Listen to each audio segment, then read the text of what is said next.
ব্লকের কর্মসূচির অংশ হিসেবে আজকে ঢাকা চট্টগ্রাম মহাসড়ক অবরোধ করা হলো। যতক্ষণ পর্যন্ত স্বৈরাচারের রেখে যাওয়া পুলিশ বাহিনী যথাযথ ভূমিকা পালন না করবে ততক্ষণ এখন থেকে আবার 2024 সালের মতো বাংলা ব্লকের কর্মসূচি পালন করা শুরু হলো।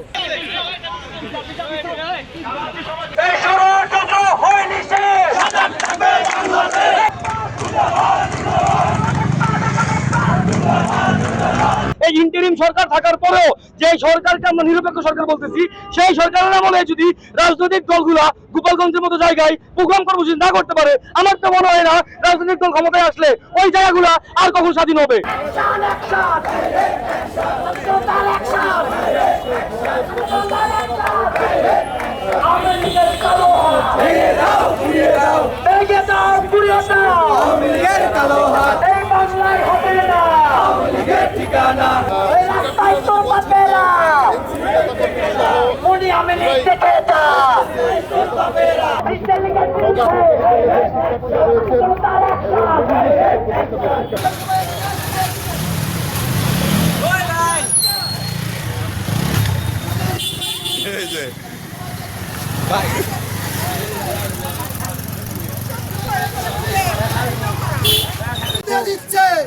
বাংলাদেশে আর কোন আওয়ামী লীগের ঠাঁই হবে না।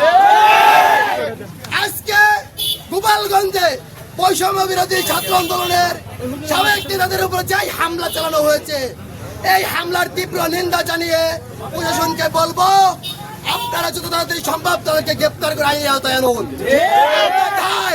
আমরা সারা বাংলাদেশ অচল করে দিব। আবার আগুন জ্বালো, জ্বালো জ্বালো, আগুন জ্বালো, আগুন জ্বালো, আগুন জ্বালো, ভিক্টর ছেলেবল, ভিক্টর ছেলেবল, ভিক্টর ছেলেবল, নসিবতের ঠিকানা এই বাংলায় হবে না। সংগ্রাম সংগ্রাম সংগ্রাম, জিন্দাবাদ জিন্দাবাদ, মুর্দাবাদ মুর্দাবাদ। আমরা এখানে দেখতে পেয়েছি প্রশাসনের কাছে এই আপনার হচ্ছে ফেসিবাদ পরবর্তী যে দেশ, যে সমাজ বা যে রাষ্ট্র আমরা চিন্তা করেছিলাম সেটা অনেকাংশে ব্যর্থ হচ্ছে। আমরা প্রশাসনের বিভিন্ন জায়গায় দুর্বলতা দেখতে পাচ্ছি। আমরা এটা খুবই উদ্বেগের সাথে আমরা দেখেছি যে আজকে প্রায় 11 মাস পার হতে চললো এই ফেসিবাদের পতনের পরে, কিন্তু প্রশাসনে এখনও গাপটি মেরে বসে আছে ওই ফেসিবাদের সুবিধাভোগীরা এবং দূষণরা।